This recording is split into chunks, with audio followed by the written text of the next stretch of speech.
Pumalag naman ang ilang kongresista sa petisyon ni Vice President Sara Duterte sa Korte Suprema para harangin ang napipintong impeachment trial sa kanya.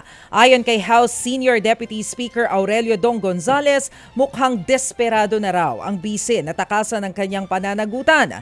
Natatakot na raw ang kampo ni VP Sara kaya gusto nang pigilan ang impeachment process lalo't masisilip ang kanyang bank records. Si Vice President Sara Duterte sa Supreme Court para questionin ang proseso ng Kamara sa impeachment at pigilan ng Senado na magsagawa ng paglilitis laban sa kanya.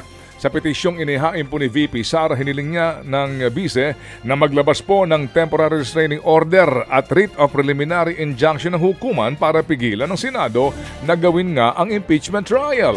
Giit ng bise, paglabag sa saligang batas ang proseso ng impeachment sa Kamara dahil isang impeachment lamang daw ang pwedeng ihain sa impeachable official sa loob ng 1 taon. Hindi rin daw kasi agad inaksyonan po ng Kamara ang naunang 3 impeachment complaint na inihain laban sa kanya. Kabilang po sa tatay yung legal counsel daw ng Vice Presidente ay ang kanyang amang si dating Pangulong Rodrigo Duterte. Pumalag naman ang ilang kongresista sa petisyon ni Vice President Sara Duterte sa Korte Suprema para harangin ang napipintong impeachment trial sa kanya. Ayon kay House Senior Deputy Speaker Aurelio Dong Gonzales, mukhang desperado na raw ang bise na takasan ng kanyang pananagutan.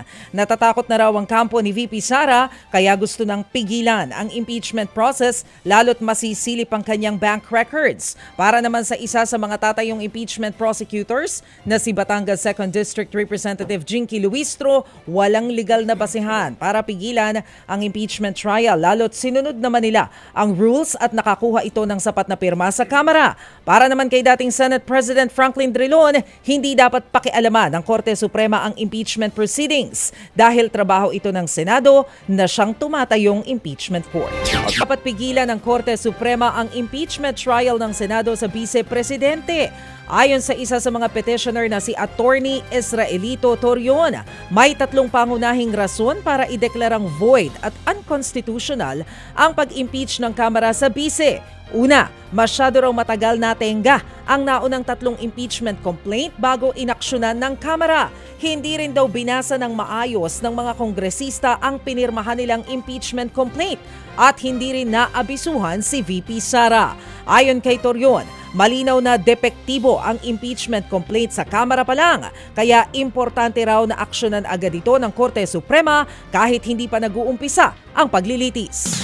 Most perfect time that the Supreme Court can rule on this dahil nga kailangan desisyonan ng Supreme Court dito kung tama ba na i-rush mo ang pag-file ng complaint. Ilan lang ito sila na official na pwede mong i-impeach, binoto ng tao, tapos i-file mo at the last minute talaga.